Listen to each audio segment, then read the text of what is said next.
तो मित्रों, स्वागत है आपका हमारे YouTube चैनल भार्गव गुरु में। और हम आप आइए एक कदम उन्नति के पथ चलते हैं।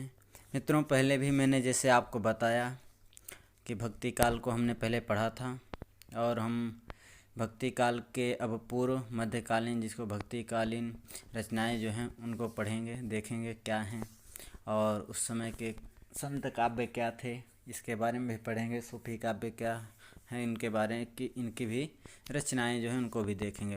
तो मित्रों, जिन्होंने अभी तक चैनल सब्सक्राइब नहीं किया वो सब्सक्राइब कर लें, क्योंकि आप सभी के लिए बहुत अच्छी अच्छी वीडियो मैं बनाते रहता हूं। और वीडियो को अंत तक ज़रूर देखा करें, क्योंकि आप अगर अंत तक देखेंगे तो ही आपको पूर्ण ज्ञान प्राप्त हो सकता है, नहीं तो अधूरे ज्ञान से व्यक्ति हमेशा ठोकर खाते रहता है।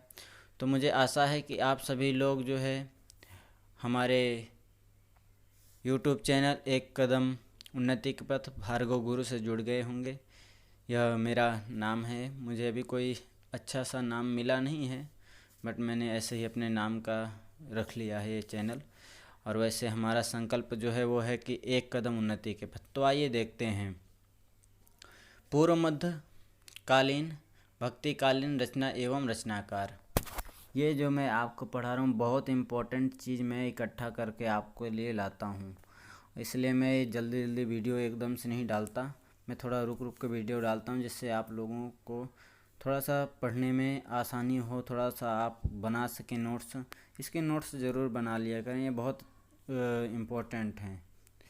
तो देखिए, पूर्व मध्यकालीन भक्तिकालीन रचना एवं रचनाकार। संत काव्य बीजक, रमैनी, सबद, साखी, ये जो है कबीरदास, बानी रैदास की है।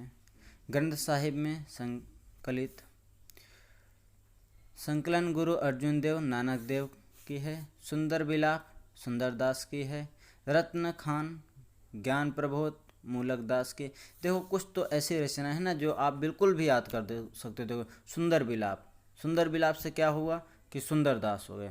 सुंदर से सुंदर आगे ले लो, विलाप, विलाप आप थोड़ा सा स्मृति में रखो कि हाँ, सुंदर दास का मतलब है उनकी जो है रचना है वो सुंदर विलाप है। ठीक है। इसके बाद हम सूफी काव्य देखते हैं। ये देखिए, दूसरे नंबर में सूफी काव्य आ गया। हंसावली, असाइत, चंदायन और लोरकहा मुल्ला दाउल की है। मुदमालती मंझन की है। मृगावती कुतबन की। चित्रावती उस्मान, पद्मावत अखरावट, आखरी कलाम कन्हावत, ये सब जैसी की हैं। ठीक है। माधवानल कामकंदला आलम की है। ज्ञानदीप जो है शेखर नबी की है। रस रतन भूकर लखम सेन पद्मावत का था दामोदर कवि की है। रूप मंजरी नंददास की है। सत्यवती कथा ईश्वरदास की है। इंद्रावती अनुराग बांसुरी, ये नूर मोहम्मद की है। अब कृष्ण भक्ति में देखते हैं। देखिए, थोड़ा थोड़ा आप ना ये जो है इसको थोड़ा सा लिखना भी चालू कर लीजिएगा, क्योंकि लिखते हैं अगर हमने पढ़ा है बाद में हम दोबारा उसको रीड कर सकते हैं। तो देखिए, कृष्ण भक्ति काव्य सूर सागर, सूर सारावली,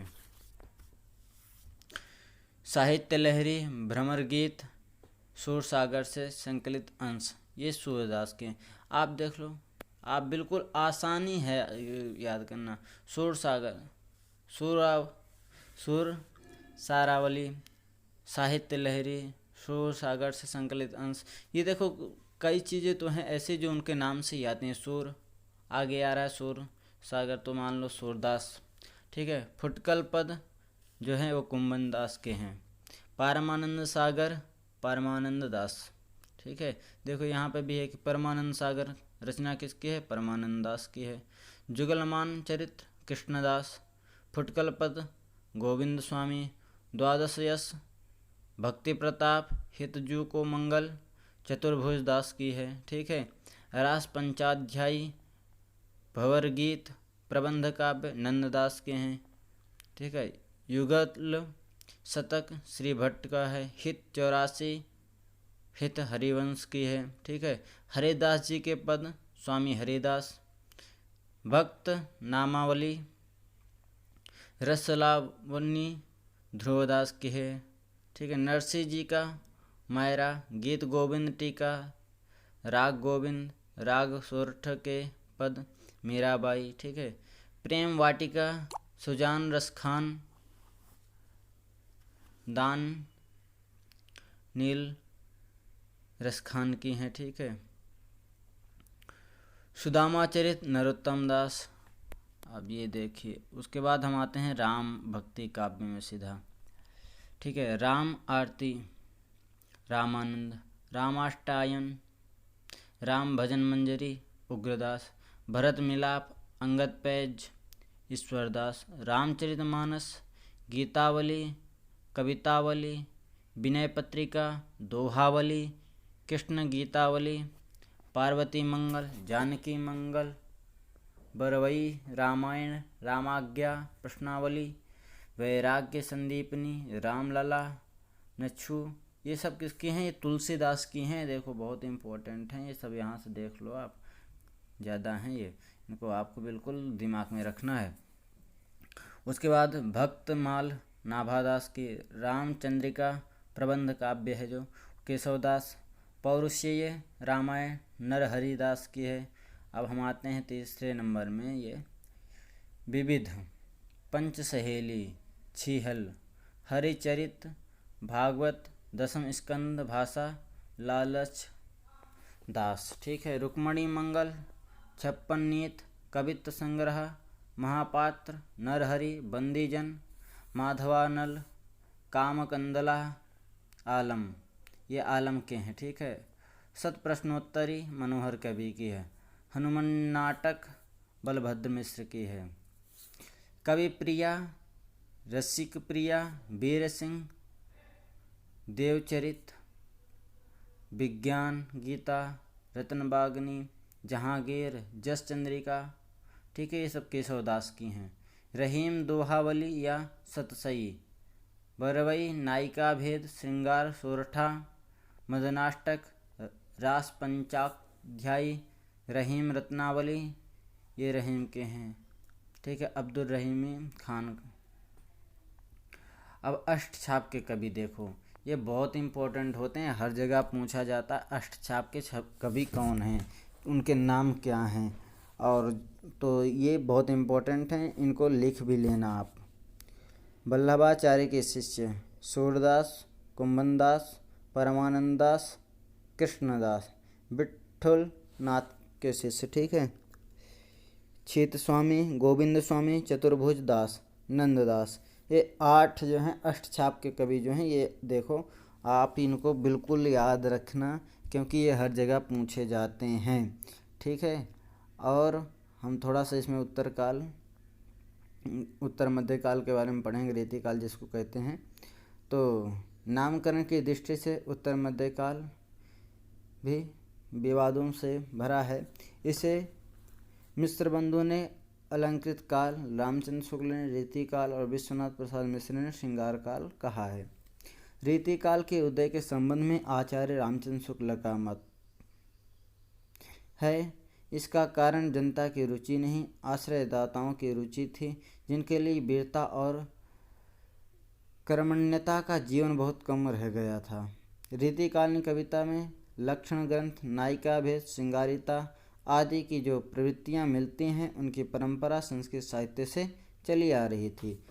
डॉक्टर नगेन का मत है कि घोर सामाजिक और राजनीतिक पतन के युग में जीवन बाह्य अभिव्यक्तियों से निराश होकर घर के चार दीवारी में कैद हो गया था। घर में न शास्त्र चिंतन था न धर्म चिंतन, अभिव्यक्ति का एक ही माध्यम था काम। जीवन की बाह्य अभिव्यक्तियों से निराश होकर मन नारी के अंगों में मुंह छुपाकर विशुद्ध विभोर तो हो जाता था। हजारी प्रसाद द्विवेदी के अनुसार संस्कृत के प्राचीन साहित्य विशेषतः रामायण महाभारत से यदि भक्ति काल के कवियों ने प्रेरणा ली, तो रीतिकाल के कवियों ने उत्तरकालीन संस्कृत साहित्य से प्रेरणा व प्रभाव लिया।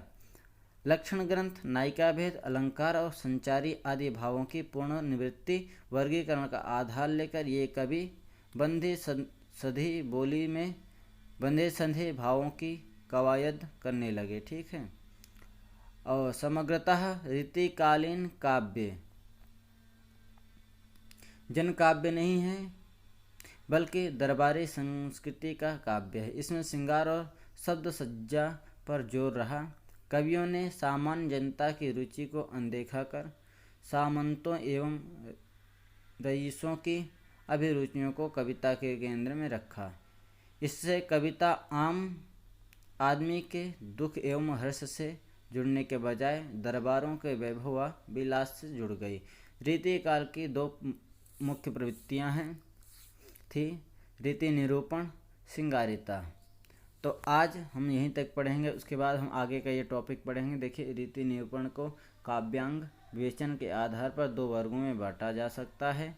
इसके बारे में हम आगे पढ़ेंगे, क्योंकि वीडियो बड़ी हो जाती है तो ज़्यादा लोग फिर इसमें ध्यान नहीं देते हैं, और इसलिए आप लोगों को मैं बता दूं कि आगे हम इसी रीति काल के बारे में पढ़ेंगे।